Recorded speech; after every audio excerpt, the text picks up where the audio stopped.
Plants are remarkable things and don't require too much to thrive. But one thing they cannot live without is water. And no matter where you are in your gardening journey, so whether you're a beginner or more advanced, these watering tips will give you all you need to know to have a happy garden. One of my first tips is to water at the right time of day.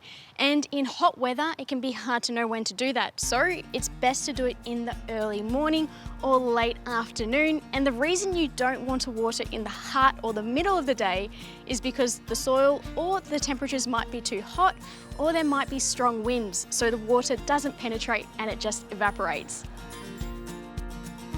Giving plants a good water in the morning allows the roots to properly absorb the water before the soil has heated up, and means the plants will be better hydrated through the day.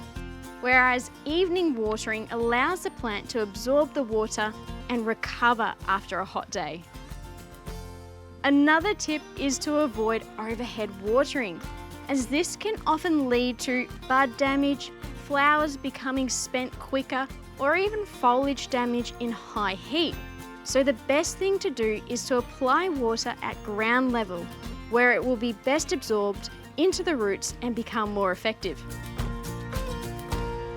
This next tip might seem like an obvious one, but every gardener should own a watering can. And the reason for that is they're great for spot watering in the garden or in pots like these ones.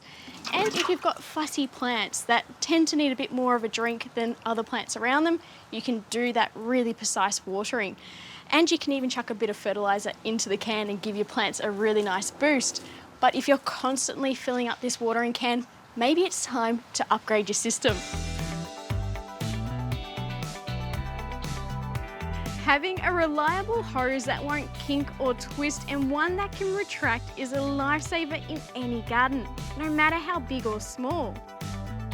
I have been using these ones from Holman for many years, and they come in various lengths. So it makes reaching every corner and plant so much easier. Having a good, reliable garden hose is a worthy upgrade to any watering system. With this hose, you get this multi-function spray gun, and I like to use the shower setting as it has a targeted spray without being too aggressive on the plants. When watering, don't be deceived. The soil surface may look moist, but further down below could still be bone dry. So when it comes to watering one spot in the garden, it's better to spend a bit longer standing there, giving them a really good drink. And this allows that water to penetrate down into those roots. And you can go over the area again, and this is what we call deep soaking. And it's a much more efficient way to water your garden, as your plants will be happier and they'll be hydrated for longer. With these simple steps, it can make a world of difference when it comes to having your plants being well hydrated and being able to take on the heat of the day. Having a good watering routine is critical, but also having a reliable watering setup is just as important.